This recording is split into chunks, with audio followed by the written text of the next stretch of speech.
Here's a quick question for you. If a piece of medical information goes viral, say a claim about vaccines or raw milk or natural immunity, it can reach 1 million people in a matter of hours. How long does that take for credible correction to catch up? The honest answer is, it usually doesn't. The correction almost never travels as far or as fast as the original false claim. So what do we do about it as emerging scholars? Well, one option is to become the kind of doctor who people actually want to listen to. Not because you're lecturing them, but because you showed up on their feed one day with a story about a baby growing inside a woman's liver. A woman's liver! And 5 million people stopped scrolling and started paying attention. Well, that's the story of Dr. Michael Narvey, also known as NICU Musings. He's a neonatologist and a colleague of mine, which means he takes care of the smallest, sickest newborns on earth. He's the head of neonatology at the University of Manitoba in the Department of Pediatrics. He spent 9 years on the Canadian Pediatric Society's Fetus and Newborn Committee, 5 of them as chair. And then his kids told him he needed to start a TikTok. What happened next is an incredible story about what it actually takes for a real expert to show up on platforms that weren't designed for nuance and what happens when the public responds. For all emerging scholars, this is your intro to social media and the power that it holds as an emerging scholar. This is the Emerging Scholar Podcast. I'm John McGavick. Let's get into it. Welcome, everyone, to the Emerging Scholar Podcast. It is my distinct pleasure to have colleague and social media co-medical education expert, Dr. Mike Narvey, with us today. Welcome. Thank you for having me. It's a joy to be here. And one of the extremely few guests that we've had in person. So, wow. Thanks for making it down. Really appreciate it. So I'm not a physician, as our listeners know, and whenever I think about the NICU, there's something I don't think people really appreciate. But in every major hospital across all cities in Canada and the U.S., there's a room full of the tiniest, most fragile human beings on earth, and there are doctors there whose careers are built around keeping them safe, keeping them alive. You're one of those doctors. Mm-hmm. What started you on that journey? Well, how long do we have? Yeah, it's a great question, and one that I think it reflects to a certain degree some of the trajectory of my career, having been sort of accidentally falling into things. You know, where it really begins is when I was a child. That's why I said, how long do you have? Oh, wow. Yeah. Well, in my teen years, my parents had another child.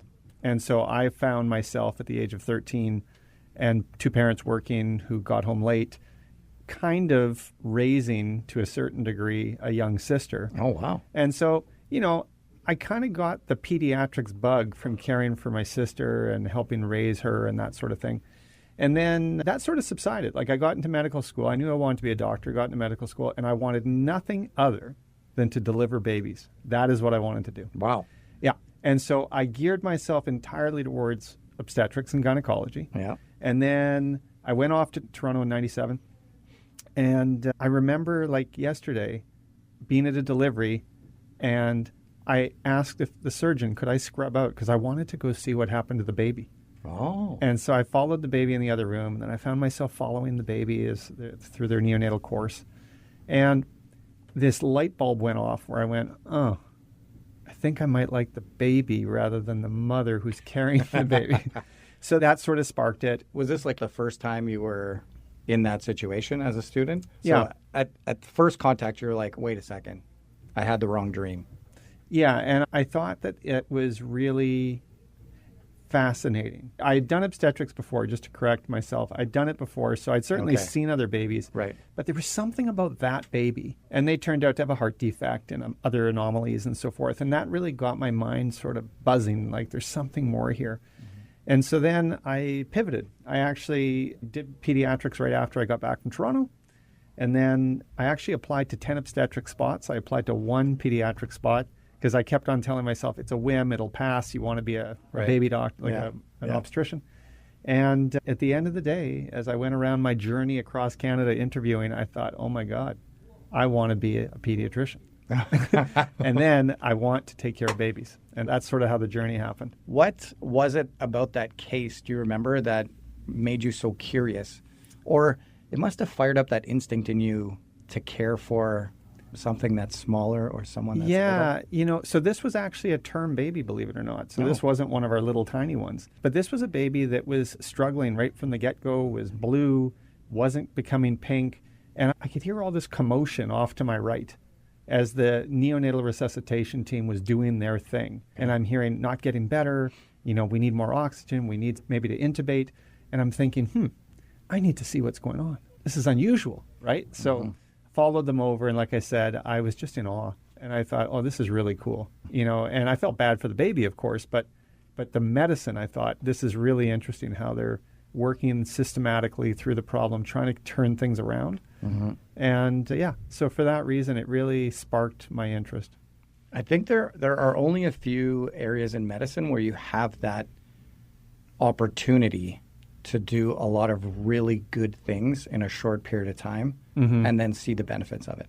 Oh, yeah. And the NICU is one of those places. Yeah, and if you're someone that needs that instant gratification, like me, I like things to move. I think, you're 100% right. I mean, some of our patients, of course, they do hang around for a very long time, months, and you don't see necessarily what happens to these kids until much later in their course, like in childhood or even as adults. You don't know for sure what they're going to be like.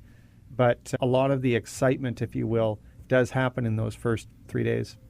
And the few times that I've been in there for nephews, there's a huge team environment. It just feels so different than other parts of the hospital. Yeah, we are a team-based care team, which is redundant. But we are really a team that truly is a team in every sense of the word that, I rely heavily on our dietitians and our pharmacists and our nurses. I don't want to leave anybody out. Our social workers and, residents and the researchers are out there who do primarily, maybe they're clinician scientists that are fueling us with that knowledge and knowledge translation in order to allow us to practice on a daily basis. It's a real team sport. That's great. And we are going to dive into that knowledge. But one thing that I've seen on your super impressive social media platform is that you refer to these babies as small warriors. Oh, man, do I love that. Yeah. Where did that come from, and why do you refer to these little ones as small warriors? I'd love to tell you exactly where I got that from, but these babies are often referred to as small but mighty.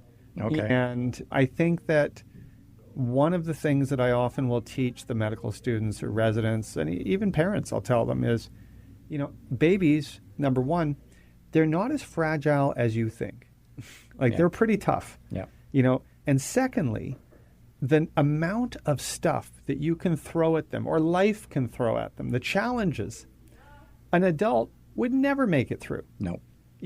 Because the adults have these bad coronary arteries that are ravaged by smoke and lungs that, smoke, drugs, alcohol, liver's not functioning well. These babies are born otherwise well. Yeah. And so their capacity for these babies to recover is remarkable. And that's what makes them little warriors or small warriors, is that they can get through some incredible challenges. Well, my wife, who's a pediatric surgeon. Of course. And she says that all the time. You won't even see where I operated because that skin bounces back and those little ones bounce back. And actually, I had the pleasure of working with your wife on a case recently.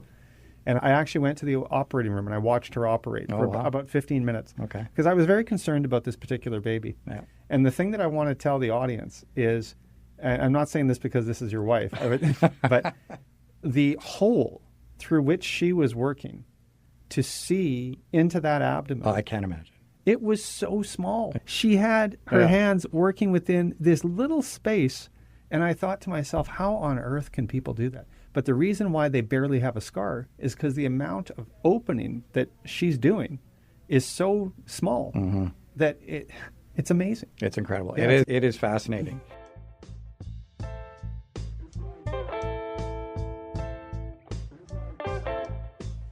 Now, in the space of neonatology in this day and age, one thing that I find really fascinating is that you're in this super high stakes setting. This is one of the places where I think we have some of the best evidence. We have a ton of research that's happening. You're dealing with families that are absolutely terrified. It's supposed to be the most exciting part of their life. They're sleep deprived. They're concerned. Now they're Googling. And they're coming to you with all kinds of information. So What is that like for you? Are you currently the head of the NICU? Down a year ago, yeah. And so you've got this tension. You're delivering evidence for your whole team, but at the same time, you're getting this information from parents that's saying, well, what about this? What about that? I saw this. And now with AI, I'm sure it's amplified even more. Mm-hmm. How is you and your team dealing with that balance? Well, I would suggest that probably different people would approach it in different ways. I tend to, for the sicker kids, I do a little preemptive suggestions. So I'll say to them, for example, if it's like a rare syndrome or a really, really tiny baby, I'll say, you might not want to just Google what the outcome is because, you know, there's an old expression that in business, if something bad happens, you tell 7 people. If you have a good experience, you tell 1, right? Right. And so the internet's no different. Mm-hmm. You know, like somebody has a lousy experience in the NICU, Mm-hmm. they tell the world, Mm-hmm. right? Somebody has a good experience, they might tell their friend. Right. Yeah. Or they tell you. Or they tell me. They tell you. Yeah. So the problem is, you know, if you just Google about, you know, syndrome X or 23-week infants, you're going to see parents, horrific stories, the hospital screwed up. So what I'll say to them is try to resist Googling. We've got some good information. I can point you in the direction of some literature if you have any questions. So you can do a little bit of preemptive work. But you're right. In the world of AI, and I use it, you probably use it. Yep.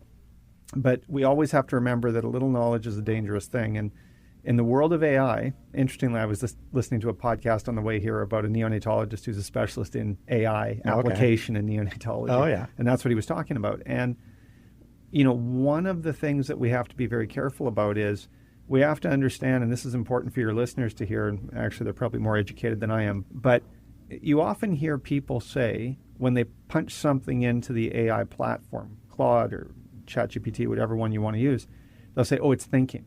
Well, no, it's not thinking. No, it's processing. Mm-hmm. And it's processing probability, Mm-hmm. right? Yeah. And so at the end of the day, what you get spit out is probability. AI can't know for sure it's that. It's just saying, based on these keywords and whatnot, this is what we think is going on. The one thing you then have to be careful about is sometimes, and some people call it hallucinations, but I don't know if they're really hallucinations as much as sometimes the references that ChatGPT or Cloud or Manus or whatever are using Mm-hmm. to generate the information that you're now coming to me as the doctor saying, well, I read this morning over coffee. Yes. Well, it may be that the references either are the wrong references or that's not what those references say. So, you know, I would say in conclusion, I think we live in a world where you can't escape it now. It's here. It's not going anywhere. Parents are going to use it. And what you have to do is instead of minimizing and telling them, no, you listen to your doctor, we need as physicians, we need to begin to engage and say, well, show me. Where did you find that? Yeah. I want to see that. Yeah. I didn't know that. Let's talk about it. Yeah. Let's talk about it. And the place where you and I actually met and spent more time kind of discussing this work was at a Canadian Pediatric Society meeting. Mm-hmm. I want to say we were like in Charlottetown or something. Yeah.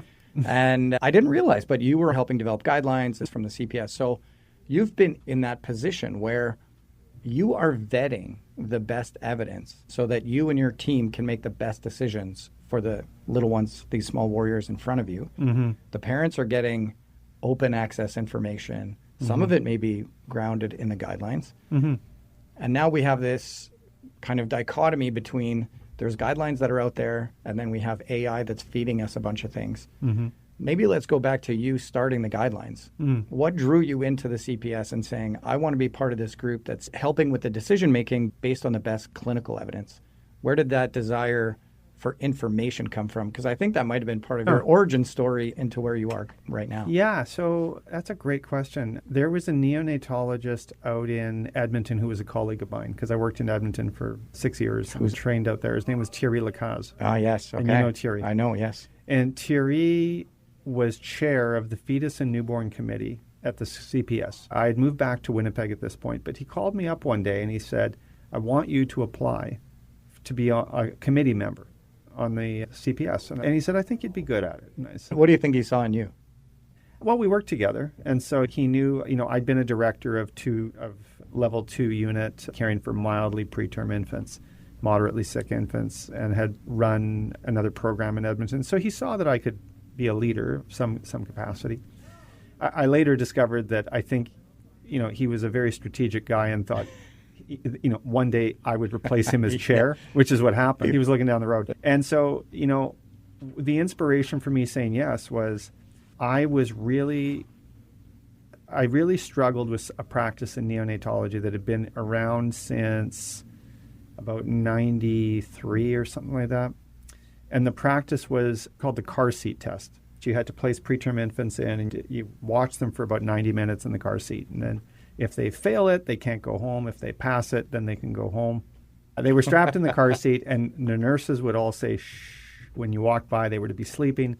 And the idea was that when they were no longer laying flat on their back, when they were sort of semi-recumbent, maybe these preterm infants would have dips in their heart rate or dips in their oxygen saturations. And, that their airways might not stay as open as if they were laying on their back. Right. And so I really had a fundamental problem with the evidence that was ever developed to support that practice. Now, that's a whole other podcast. But what happened was I'd been griping about it for so long. And I said to Thierry Lacasse, I said, so if I come on the committee, can I write a statement on car seats? Love it. And he said, So good. He said, for sure, you can put an intent in and we can get it through. So it went through. And so talk about impact. I'm going to brag for a second because this is super cool. Let's like hear the it. timing of this is really cool. So what happened was I wrote the statement, researched the evidence, as you say, and after looking at the totality of the evidence, I thought, you know what, there really isn't a solid foundation. It's not a great predictive tool. About 1 in 10 kids that fail will pass if you do it again right away. And when you're talking about mortality, predicting mortality, a 10% error rate, like that, we're going to trust this test, right? Terrible. So anyway, that was just one reason. But anyway, so we recommend getting rid of the test. Overall, vast majority of the units in Canada stop after this comes out. Wow. Okay? Amazing. The U.S. continues doing it. And I hear from, because I used to serve as a liaison member on the American equivalent. You'll love the name of this. The American equivalent, I'll get you to pronounce it actually. Okay. Yeah, so our committee in Canada was the Fetus and Newborn Committee. The American equivalent was the Committee of Fetus and Newborn, and it's COFN. Okay? COFN. Yeah. How would you pronounce that? Coffin. Exactly. So the first time I joined the committee, they said, no, it's COFN. Right. I said, well, it's not what it looks like. Anyway, so the Americans discussed maybe abandoning this after we wrote the statement. But they didn't. But about 2 weeks ago, I get an email from a physician in California in the Kaiser Permanente Healthcare Network. Now, the reason that's important is because in the Kaiser Permanente Healthcare Network in California, which has millions and millions of people in it, they abandoned the car seat test. And one of the physicians who was part of that group that got it removed wrote me an email to thank me. He said, in large part, the CPS statement gave us the power and the strength to say we're going to stop it. And so I thought, given the tensions that exist in the U.S. and Canada right now, Right. something that we did here in Canada had impact south of the border. That's so amazing. I thought that was really cool. He did not listen to the Coffin Committee. No.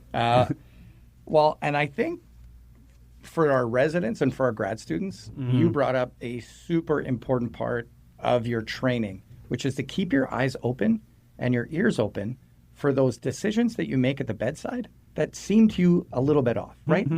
Where did we get the evidence for the 90-minute car seat test, right? For you, it was just like, this is ridiculous. Yeah. For all the things that we're doing, like, this is absolutely ridiculous. So residents, trainees, pay attention throughout your day because there's going to be these little nuggets where you can say, well, let's actually dive deep into it. You know what? And you're 100% correct. And what I would say to the trainees is don't be afraid to ask, like, why are we doing things? You know, it's not offensive. And sometimes you discover when you really look at it, somebody says, well, we've done it this way for 50 years. Well, but why? Well, because there's solid research. Oh, really? What kind of research? You know, and then you go back and, you know, one of my favorite things, and this is probably now in your world as well, I mean, one of the things that I'm always stupefied by is we will, like whether it's nutrition or stuff to do with exercise, obesity, there will be recommendations that have been around since the dawn of time. Yep. Right? Yeah. And so there will be some study that comes out involving 50,000 individuals. It's multinational. It's perfect in every way except maybe a few little problems. You get academics discussing it. They tear it apart and they say, we don't believe this. We're not changing. right? And then you know what I say? I say, that's interesting. I said, what was the research that led to this practice in the first place? And it's like an observational study of 30 people that from 1967, right? And so we hold on to those things that we believe to be true, and we don't apply the same standard to the initial research that brought these practices in. And I think you know why. Partly it's because we humans don't like to change. No, and that clinical inertia could be anything. We all have the things we believe in. It's thicker than peanut butter. Yeah. And it is so hard to get entire communities to change. The one thing I hear often in Manitoba is, well, that might work over there, but this is Manitoba. Yeah, We're different. It won't work here. Somehow we're different, but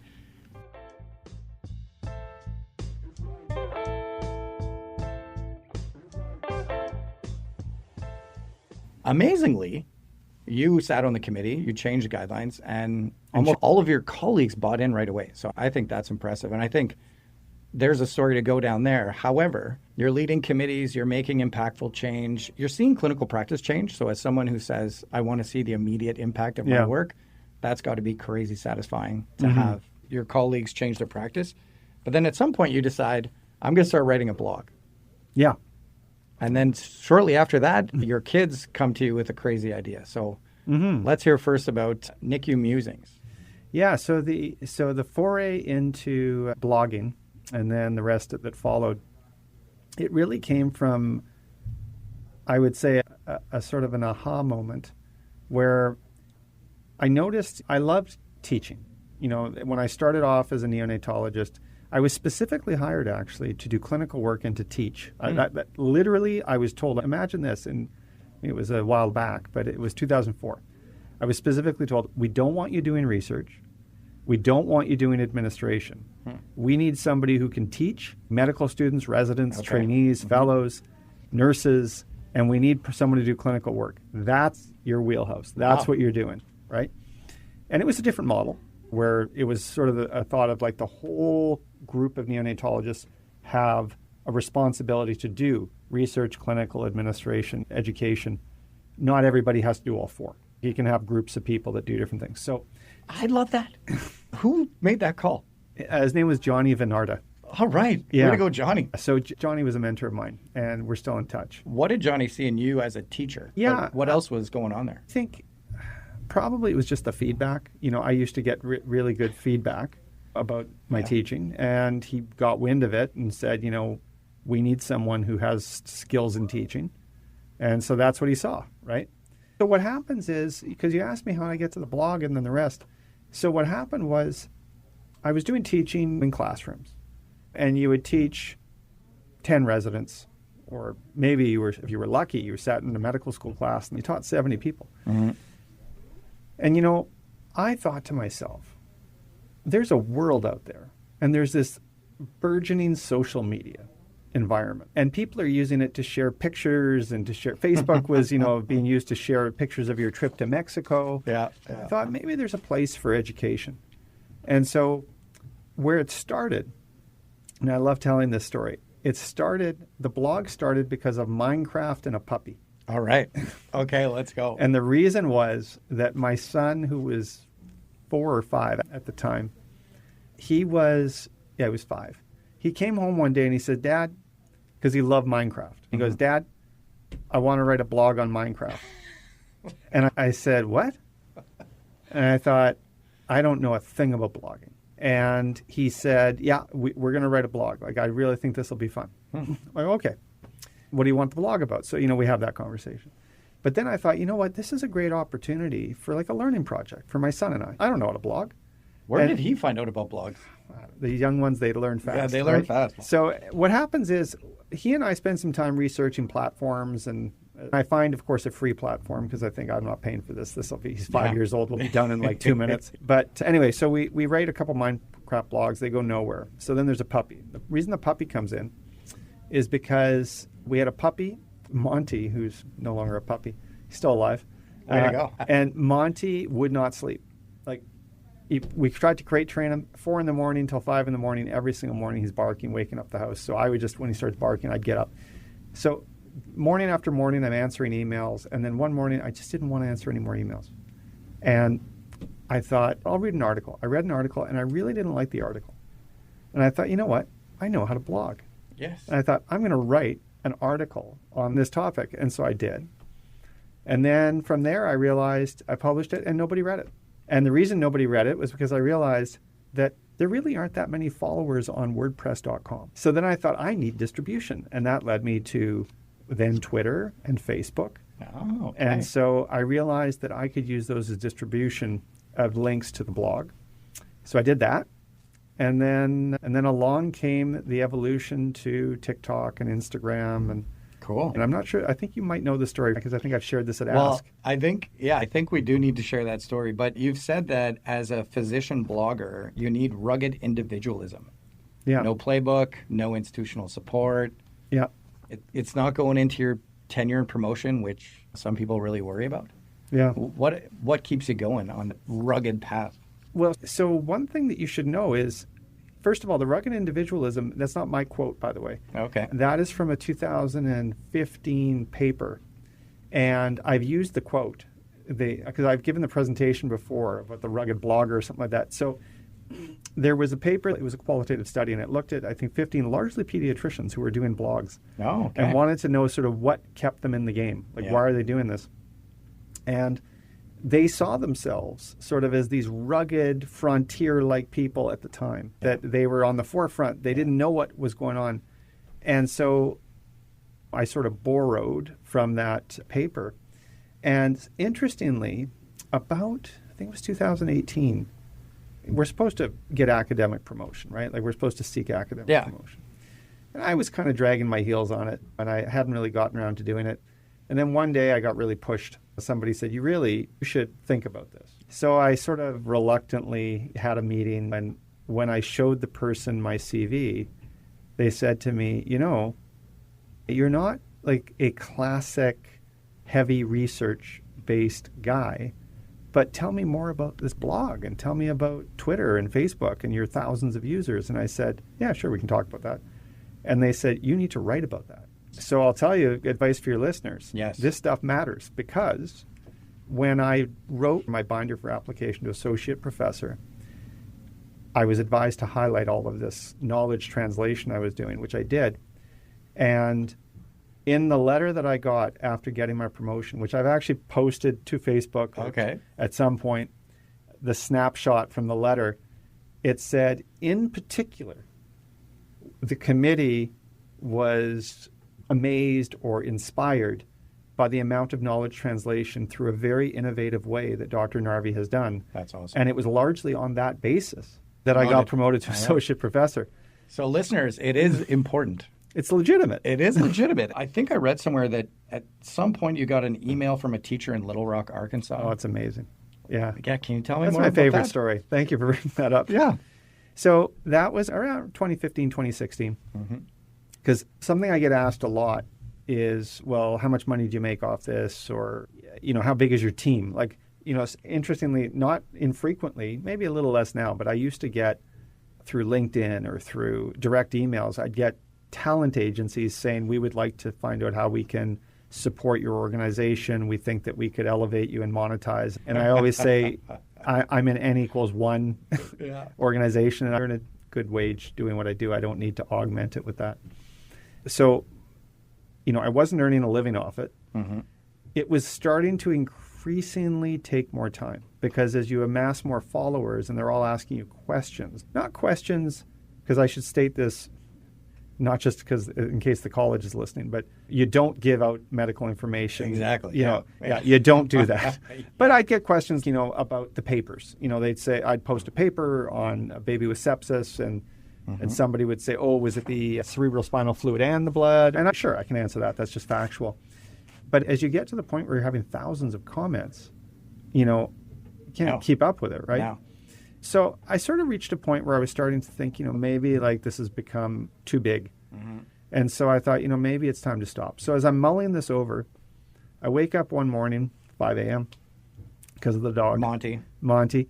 Wake up, and I have an email from a teacher from Little Rock, Arkansas, and says, we're doing a class project And he says, with your permission, I would like to reach out to you with a second email, sharing with you questions that a student who's 12 years old or 13 years old has for you.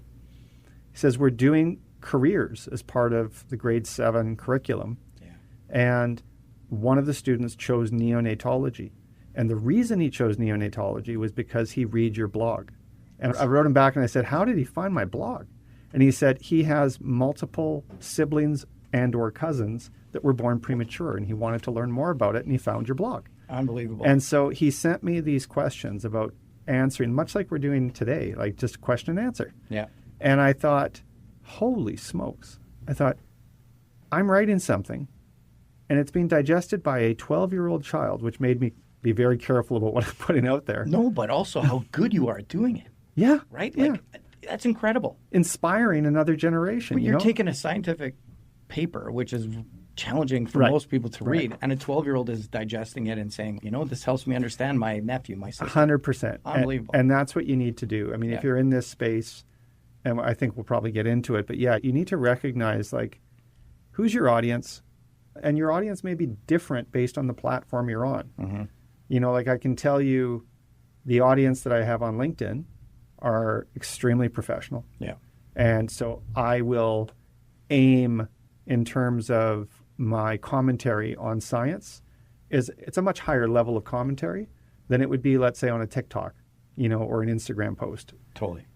Gearing it for different audiences. But at the end of the day, for me, it's always been about education and thinking, what if one person is impacted by this in a positive way? Mm-hmm. Like 150,000 people could say, go take a hike, we don't believe you. But if one person, one kid benefits, that gives me goosebumps. Then it's worth it.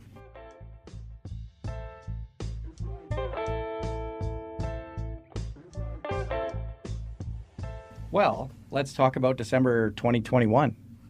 So more than one person responded to something on TikTok. Mm-hmm. Tell us that story. If it's the one I'm thinking of, so a baby and a liver. And a liver. Yeah, that's what I thought you were going to say, yeah. So what happened was, I think you got to go back, because I have to thank my kids. My kids are Adam and Lauren, and I told Lauren I would give her a shout-out today. Right. Shout out to Lauren. So starting probably about June of 2020 in the pandemic, my kids were on me telling me about TikTok. They said, Dad, you got to get on TikTok. Like, this is the next evolution. And they showed me TikTok, and I went, are you crazy? Like, I'm not dancing and lip syncing and doing that. Like, no. 100% no. How many guys were your age? Yeah, exactly. I go, you got the wrong guy. Yeah. So jump ahead a year to June 2021. We're in the thick of the pandemic. I am going out of my mind. And I'm sitting on my back deck, and I caved. They were on me again. Dad, you got to do it. You got to do it. You got all this time on your hands. I got all this time. So I did it. And I have to say, like, the very first post, it was just like an introduction. I got thousands of views, and I went, What was the first one? Oh, it was literally just hi, I'm Dr. Narvey. I'm going to talk about neonatology, baby stuff, obstetrical stuff, because I still was passionate about obstetrics. Mm-hmm. And I said, I will be sharing that on this platform. And I got 3,000 or 4,000 views, and I thought, People love babies. Yeah, I'm like, that's interesting. So then what happened, and I mean, I could talk for a while about the liver. So what happened was, I had a few posts that did really well. Mm-hmm. And then I'm on Twitter one day. It was still called Twitter back then. And I see this video of somebody showing a fetus that is actually, it's an ectopic pregnancy. And It's a fetus that's growing in a liver. And I thought, that is unbelievable. That's unbelievable. And if you've seen the video, like, that's pretty much the look on my face. Like, the fetus was in the liver. Yeah. So what happens is that video blew up. Like, I don't know how many millions in the end it wound up with, but 5.3. Yeah, millions and millions and millions of videos. And I get a phone call about, actually, I think it's even higher. So I posted it twice. I think the second one was 5.3. I think it was at least 15 million or something. Wow. But I get a phone call from a guy who comes up as Michigan one day, and we all get spam. But I thought, Michigan, that's interesting. So I answer the phone. It was a reporter from Newsweek magazine. No way. And he introduces himself. He says, I saw your video. He says, I want to interview you about the video. So I get interviewed. And then New York Times. and then USA Today. And all of a sudden, I get a phone call from, I'll tell you the coolest part, but I get a phone call from the Children's Hospital Foundation, because they track stuff like this, like impact. And by about a week, they said, I think it was 186 news outlets across the globe had been covering this story. And the highlight for me was I get a FaceTime from Saudi Arabia. And it's one of my ex-trainees. And he says, Dr. Narvey, stay on the phone. You got to see this. And so he has his phone on the TV, and he starts shouting, "You're on my TV!" Al Jazeera was covering the story with my face on the TV my God. for Saudi Arabia. That's so great. So that was great. And I mean, that really showed me the impact that you can have with these short segment snippets of information. And you got to be quick, because you only had, at the time, I think it was a maximum 3 minutes. Now you can do 10, I think. But yeah, It was about maximum 3 minutes. So you had to get your point across fast. Were you practicing? No, I never practiced. You just straight shot. Yeah, I know people that have like teleprompters in front of them. Yeah. I just would do it like one take, just try to spit it out, and it's great. Yeah. You're very good at it. Oh, thank you. So who was more excited, you or the kids, as the numbers are rolling? At the beginning, it was definitely the kids, until their friends all started following me. And then they would get embarrassed. My daughter and I went to Comic-Con a few years ago, and we're walking through Comic-Con. It's packed. And a woman stopped me and said, "You're NICU Music." And Lauren was like, "Oh, my God." Oh, my God. You're more popular than Wolverine. Yeah. So not quite. What kind of doors opened after that? Well, lots. Yeah. So I guess because in hindsight, I was that rugged individualist pioneer kind of guy in the early teens. I got invited to Stockholm, Sweden in 2017 to give a talk on social media and the application of as an educational tool. That was really cool. And then 3 years ago with actually the Incubator podcast group and another friend of mine named Prem Fort, who's a neonatologist in Florida, at the Pediatric Academic Society, we were accepted to do a workshop on how to teach others to get involved in academic social media. I did the same workshop in Dubai.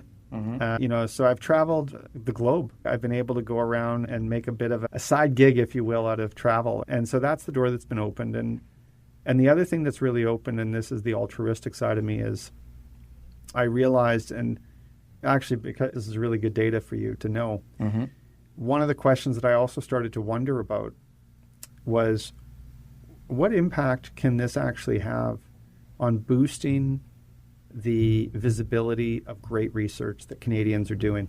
That's awesome. And to that end, one of my colleagues in Calgary was kind enough to get from the publisher a paper that I'd written a blog about. And I was able to see the downloads over, I think, a 3 or 4 month period. His paper had, from the publisher's site, had 67 downloads in about 4 months. I think the abstract was 304 times. On day one, my blog post on it had 18,000 views. That's crazy. And I just thought, they go hand in hand. This is about a tool that could be used to promote and translate knowledge for people so that it actually gets used.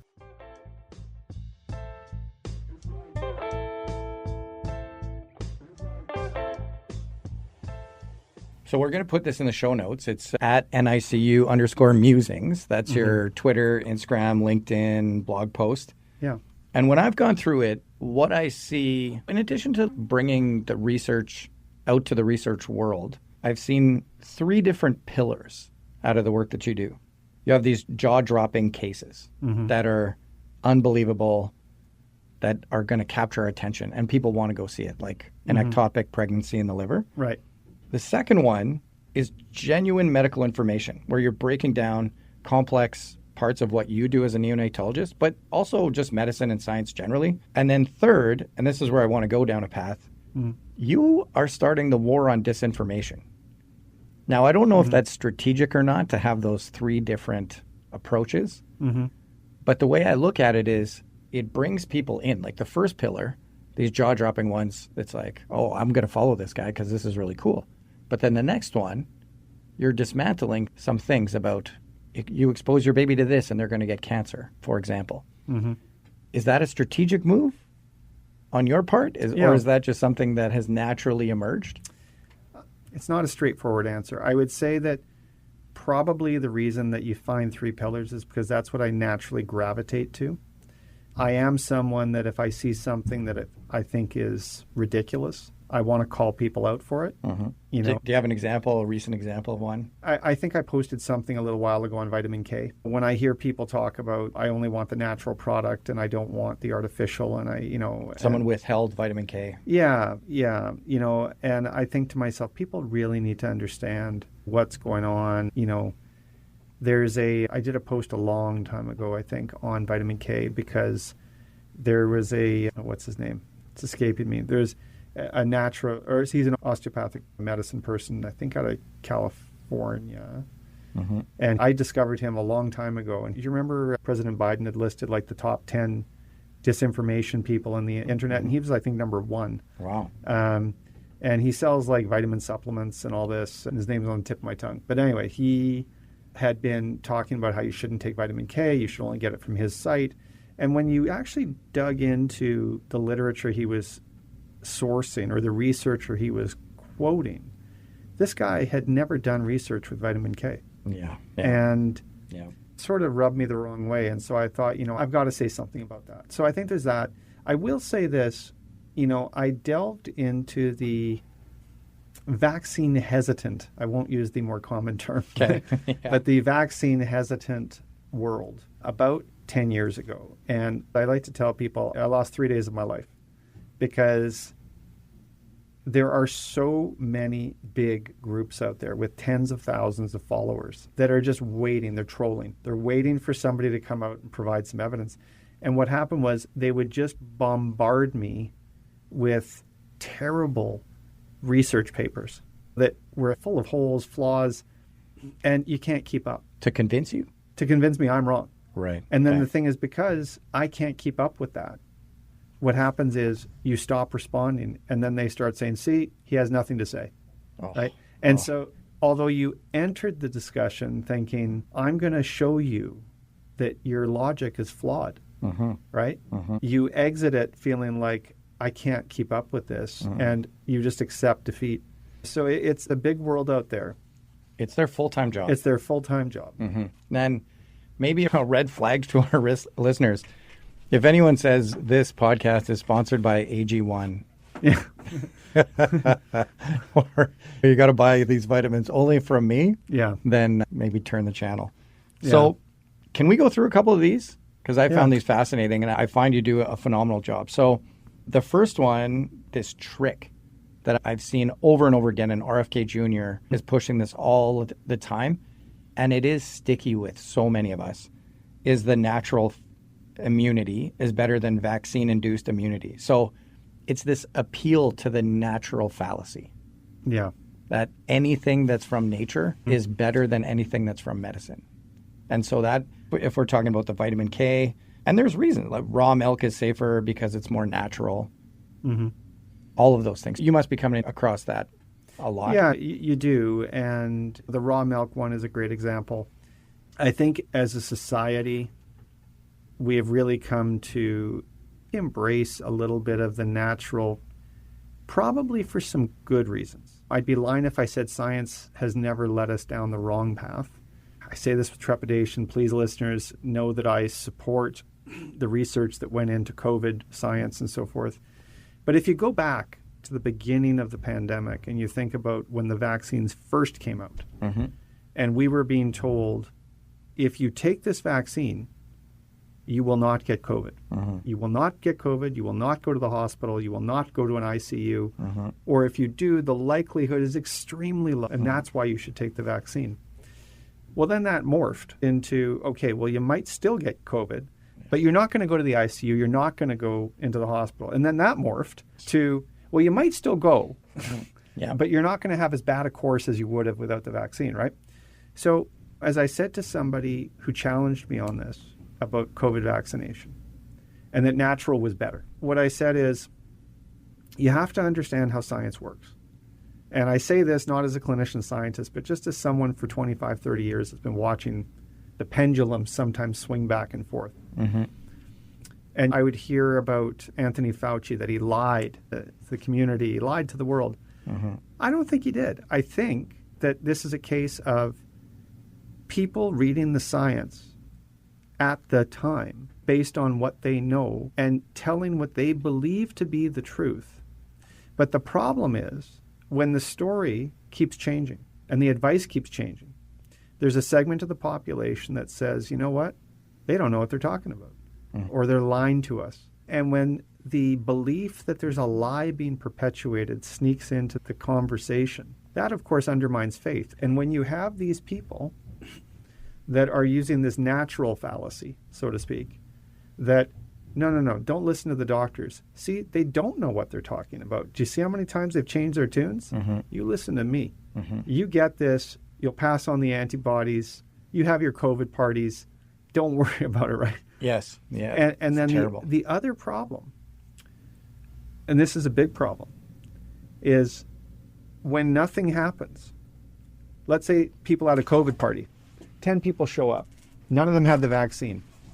They all get COVID, right? They all have minor colds.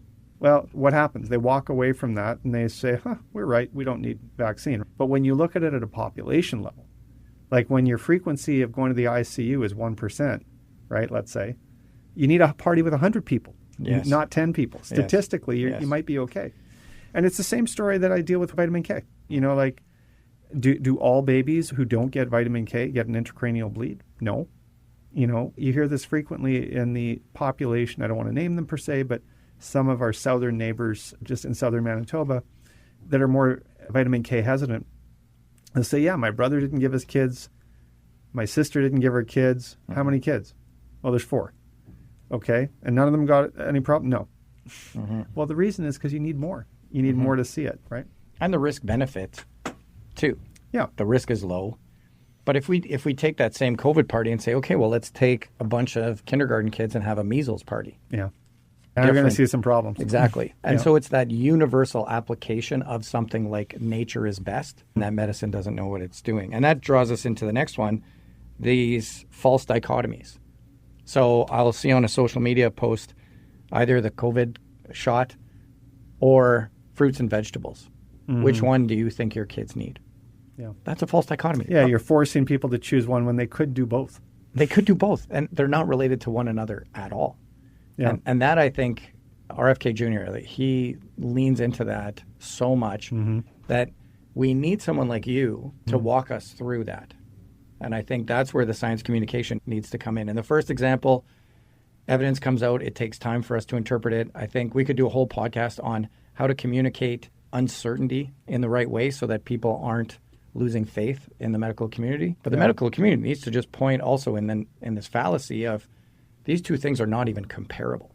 Well, the other thing that I often tell parents that are hesitant about accepting what the science is saying, whether it's Hep B vaccine in a mom who's Hep B positive or vitamin K, what I often say to them is your answer needs to be based, whether you're going to say yes or no, needs to be based not what by you heard at the supermarket from your friend Joan, not what you saw on Instagram this morning, but there's a fundamental question that you need to ask, and only you are going to know the answer to this. And I'll tell you what that question is. Forget the frequency, forget the incidence. If you don't give the vitamin K, as the example, you have your baby, and at 3 days of age, they come in with an intracranial bleed, having seizures, and you're told that they will be developmentally delayed and have a chronic seizure disorder and likely never walk. How strong is your conviction? If you are the N equals 1, Yes. right, it doesn't matter.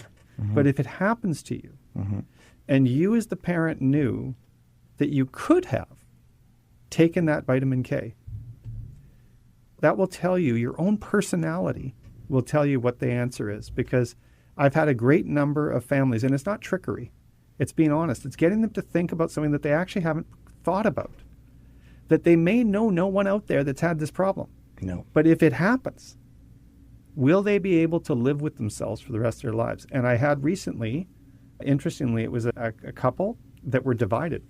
They were together, but one wanted it, one didn't.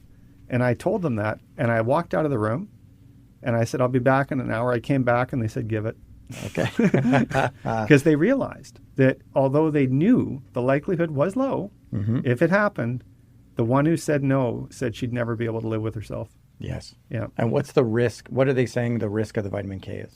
Well, they just think it's not natural. It's not natural. It's an artificial manufactured vitamin K. And the other thing that you'll hear, and I hear this not infrequently, is, if the Lord felt that our children needed vitamin K, they'd be born with vitamin K.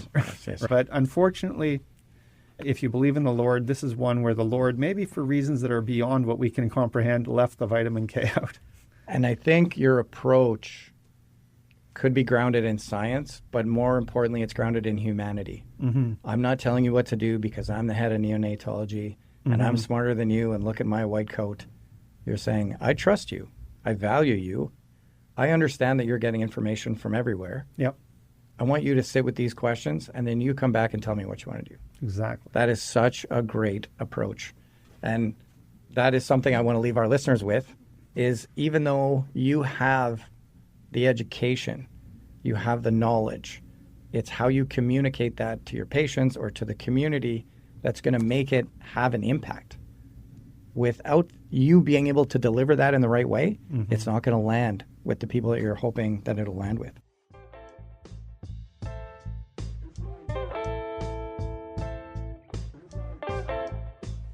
The last one is one that bugs me the most, and it should probably bug you even more, is the fact that doctors are all corrupt. Everything's about money. Oh, yeah. Fauci promoted this because he's in bed with Pfizer. Yeah. Right? Yeah. Are you running into that, and how are you combating that if you are? I've only run into it a couple of times. It was during COVID. I did put out a few posts on COVID and babies because I had written, for the Canadian Pediatric Society, I had written 3 statements on COVID for neonates pertaining to hospital care, breastfeeding, perinatal infection, that sort of stuff. And I would share that on the internet, and there'd be some real strong opinions. So I did get a couple people say, oh, how much are the vaccine providers paying you? And, I have to say, John, we're in a weak position because all we can do is say, no, we're not.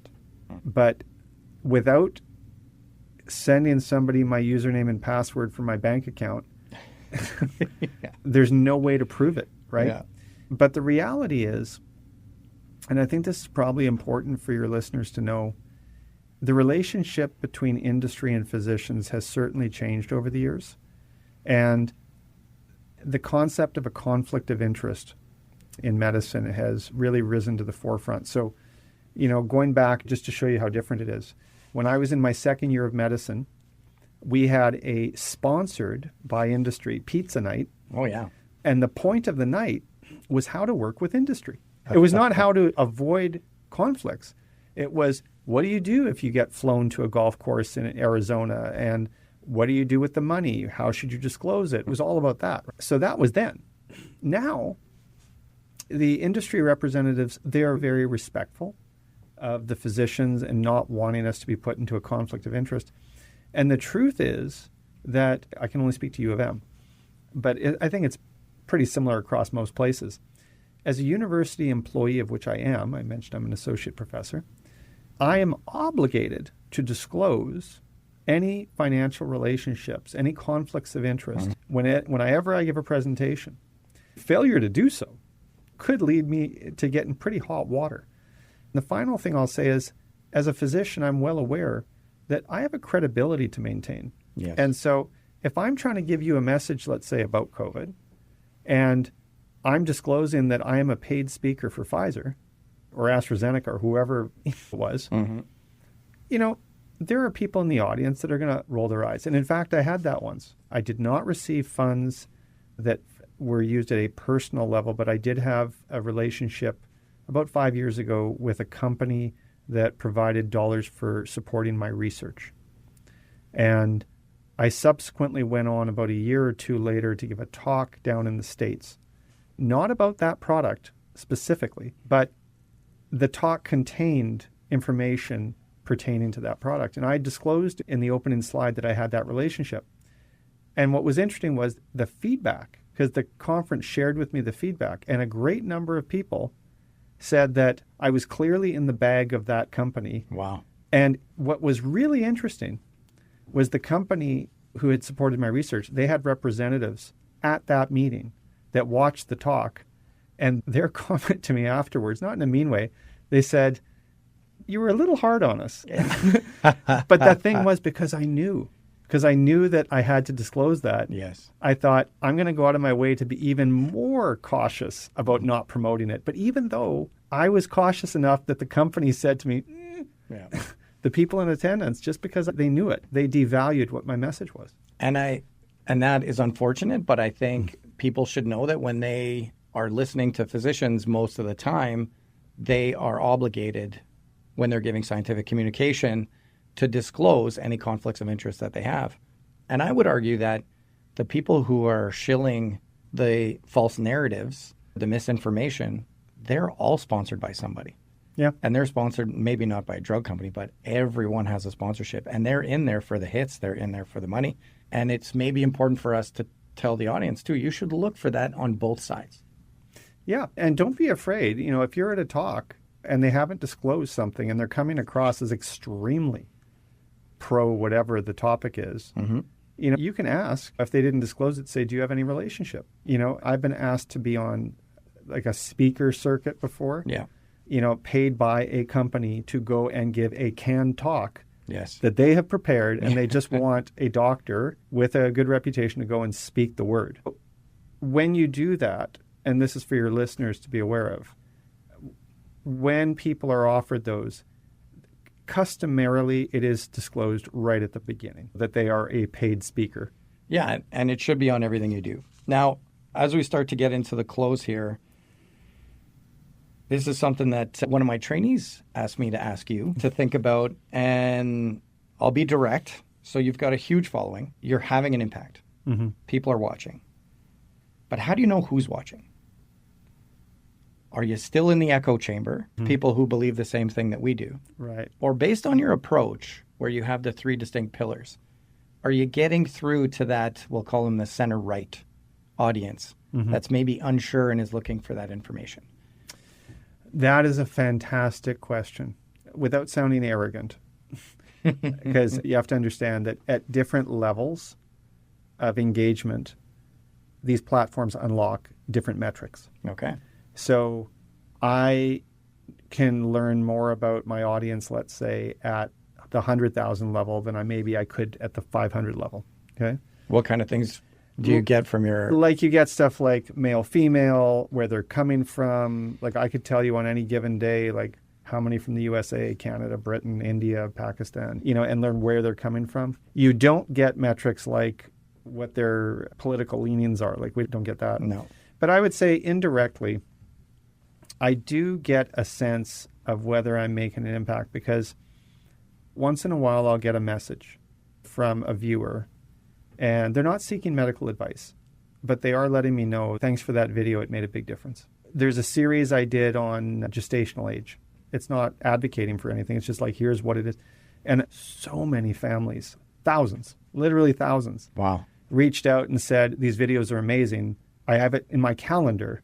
At the start of like my 27th week, I find your video on 27 weeks and I watch it. 28 weeks, I do the same thing. And I've had some that have said... That's a great sign. Yeah. And I will say this, that one of the biggest challenges though, and I feel badly, and I'll say to your listeners, I really do feel badly, is one of the problems is when you're a one-man show and you have a full-time job and you're doing this off the side of your desk, is when you do get something like that liver video. I've had a few of them. Like I had one video... The most viewed video I think I had was on a newborn reflex that had like 35 million views. Wow. And there might be 100,000 comments, right? And you can't go through that. No, you can't. And so I had a physician in the States send me an email, and she said, I cannot believe that you are allowing this discourse on your video. And I wrote her back and I said, like, I'm sorry. What discourse? What are you talking about? She sent me a link to it. And I guess what had broken out was, I can't even believe this happened, but there was a fetus, and I called them a baby. And to a segment of the population, there is a huge sensitivity around whether a fetus is a baby or whether a fetus has rights and so forth. And so there were several thousand comments that broke out. A fight broke out on this post with back, forth, of people hurling insults at each other and baby killers and all. And you're in the NICU saving. I'm in the NICU working. You're saving lives. Yeah, I have no idea this is going on. And so I just said to her, I said, thank you. And I said, I will delete the thread.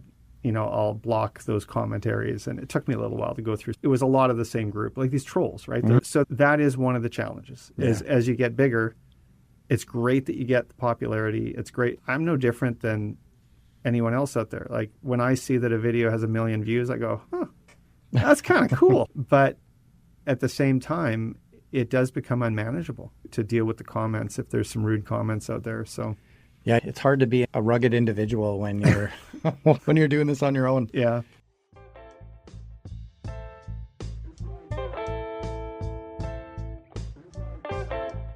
So I guess that segues into a question I get all the time about this podcast and other things, even within my own research. What are your metrics for success? My grad student asked me that the other day. How do you know you're doing a good job? And I say, some of the papers that I've published that I'm the most proud of, they've been referenced maybe 6 times. And I have no idea how many people listen to this. I just want the quality to get better every time I do it, and I want to learn something. On your end, what are your metrics for success? Why do you keep doing this when you do have a super important, very academically challenging position already? It's not necessarily measurable as a metric, but it's for the Little Rock, Arkansas, because there's been others. That's one story of not many, but some. Another story I got was a man who, he reached out to me. I've saved the email somewhere.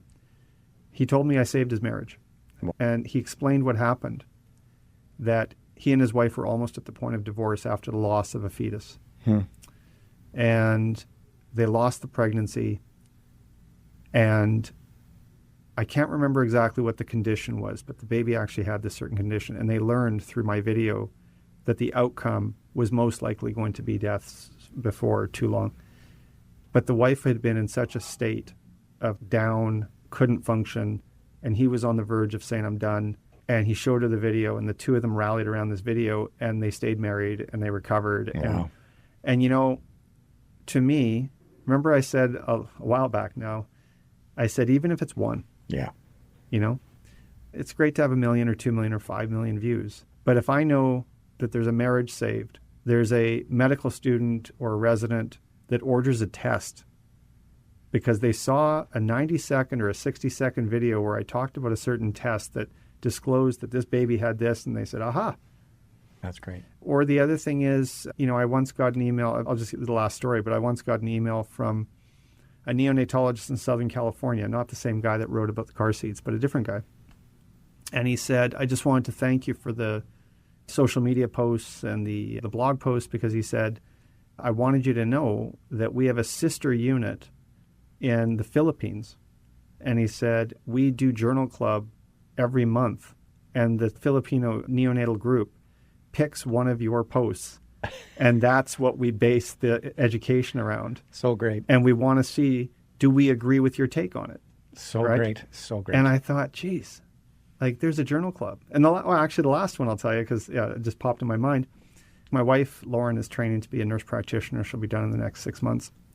And a couple of years ago, I got an email from Vanderbilt University, and it was a nurse practitioner who was running their nurse practitioner program for pediatrics. And given it's the U.S., she wanted permission. She said, I wanted to build a course around your TikTok videos and use those for every class to have your video on a topic be a lead into a subject. But I wanted your permission to do that. Love it. And I thought, absolutely. So those are my metrics, is those stories. And I'm not an expert in this area, but just looking at your content, you're not in it for clicks. No. You genuinely care about education. Yeah. You genuinely care about dismantling disinformation. You're generally excited about these medical miracles. Oh, I am. Yeah. It's fascinating. So if you were going to leave our listeners with a message about scientific communication, or how to have that aspect of your career, Mm-hmm. what advice would you give them? What I would say is, that we live in a world now where social media has really become media. Mm-hmm. And really gone are the days that I'm sure it still happens that there's magazines that publish your paper. But in terms of knowledge translation, if you want the hard work that you're putting in to disseminate, and you also want the opportunity to have something come back to you, that's not why you do it. But there could be a researcher in Germany, in Indonesia, Mm-hmm. that is doing similar work to you, but they haven't yet made it. They're not well known. But by putting yourself out there, having the confidence to put yourself out there, sometimes you get stuff back in return. Ideas that grow, a seed that grows into a tree that you can parlay into something great. I think that don't be afraid. I will say this. You need to have a bit of thick skin because if you're going to put stuff out there, you do have to be prepared that once in a while somebody disagrees with you, or you might put something out and somebody says, "Excuse me, but that's not what you think it is." And then you go, "Oh, You're going to make a mistake." Oh, okay. Yeah. All right. Thanks for educating me. I think that's the key is if you really want to grow in research, social media allows you to broadcast to the world. And the other thing I would say is even if you don't yourself have a huge following, if you can, and I hate to use the word influencer, but that's it. If you can find somebody who's in your field who has a big footprint and get them to help you, Yes. that can be a huge assist. And I did that recently as an example with international qualitative study being done where they were having a real tough time getting numbers up. And so the researcher from Australia reached out to me and said, "Can you do me a favor? And can you share this on your Facebook page and your others?" Yeah. And I did. And she said, we got a huge boost, and so, like partner with people, be social. That is such great advice. We are working with a marketing firm right now and doing the same thing and trying to find the different outlets. So we work with teenagers with type 1 diabetes. Those are closed Facebook groups. Getting the advertising out is challenging. So one of the messages we got was find the person who's doing the work. Yeah. But thank you so much. Yeah, it's a pleasure. This was great. I'll give you a little story. We were brainstorming around our trainee event last year. So we have a research group called DREAM. Yeah. And people were saying, we need to get into social media and medicine, social media and research. Who's doing it? And I said, oh, did you guys know Mike Narvey's got like 1 million followers? And locally, some people were like, what? Yeah. Really? Like they had no idea Yeah. if they weren't on these social media platforms. And the trainees thought your messaging was amazing. You inspired them to do this kind of work. So That's great. thank you very much for agreeing to do that. And that's what brought us here today, actually, was I thought, I haven't done anything on social media yet or on science communication, and you would be the perfect one to highlight that. So Thank you. Really grateful. We'll keep following that, and we'll put links to all these things in the show notes and look forward to seeing where NICU Musings goes next. Sounds great. Thanks a lot. Yeah, thanks for having me. So here's what struck me about this conversation. My colleague Mike didn't set out to become a science communicator. He set out to take care of babies, the smallest babies. And somehow, along the way, between writing guidelines that nobody outside medicine would ever read and watching misinformation travel faster than anyone could possibly correct, he had to make a choice. He decided to meet people where they actually were. Not in the medical journals, not in the committee rooms, but on their phones at 2 a.m. and in the comment sections. And what he's fighting isn't random noise. It has patterns. We talked about 3 of those today. The appeal to nature, the idea that because something is natural, it must be better, even when the evidence says otherwise. The false dichotomy, the framing that forces you to choose between 2 options when the real answer is actually both. And the ad hominem, the moment someone stops arguing with science and starts attacking the scientist himself or herself. These aren't just bad arguments, they're tools. And once you learn them, you start seeing them everywhere. And maybe that's the start to battle misinformation. I think there's something in this conversation for every emerging scholar listening to this. The research does matter. The evidence does matter. But if the only people who ever see it are your colleagues, and the ones who already agree with you, and the people who disagree with it, are being handed a toolkit of fallacies that sound just true enough to believe. You have to start asking yourself, is the research that we do enough? Michael calls his patients small warriors. I think in his own way, he's become one too. If you want to follow his work, you can find him on TikTok, on Instagram at NICU Musings, and his blog, All Things Neonatal, at winnipegneonatal.wordpress.com. The Emerging Scholar podcast is produced at UMFM 101.5 in partnership with co-producer Jared McKediak in Winnipeg, Manitoba. If this episode meant something to you, please share it with a colleague, a trainee, someone who's thinking about whether their work can reach beyond the academy. You can subscribe to The Emerging Scholar on Apple Podcasts, Spotify, or wherever you listen to your podcasts. Please check out our Substack at emergingscholar.substack.com. And if you have ideas, questions, comments, concerns about the topics that we've covered, please email us at scholar@umfm.com. I'm John McGavick. This is the Emerging Scholar Podcast. Thanks for listening. The Emerging Scholar Podcast was recorded in the UMFM studios located at the University of Manitoba in Winnipeg, Manitoba, Canada. This is Treaty 1 territory, the original homeland of the Anishinaabe, the Innu, and on the national homeland of the Red River Métis. Manitoba is also homeland to the Anishinaabe, the Dakota Iote, and the Dene peoples. We acknowledge that our water is sourced from Shoal Lake 40 First Nation. As a settler scientist working in health research, I acknowledge TRC Call to Action number 18, that health inequities between Indigenous and non-Indigenous people are the direct result of colonization. Winnipeg is the center for reconciliation in Canada, and where we are speaking from today is at the crossroads of Canada's history and Canada's future. We are 3 kilometers away from one of the most sacred meeting grounds for Indigenous people on the plains and within Turtle Island. We are also several kilometers away from one of the last residential schools in the province. We are working collectively on reconciliation with youth, elders, and community leaders to heal from the trauma of colonization, past and present, honor the original treaties, and create a Canada that addresses and eliminates the inequities and injustices of the past and present to create a future for Indigenous children to live and thrive. On behalf of the team at the Emerging Scholar Podcast, we want to thank Osani Balkaran for the great production for our opening and closing themes. We also want to thank UMFM 101.5, especially our executive producer, Jared McKediak, for technical assistance and production on this project. We also want to thank all of our guests for the discussion and the insight that they've provided. Once again, thank you for listening. Be sure to subscribe to the Emerging Scholar Podcast on Apple Podcasts, Spotify, and umfm.com.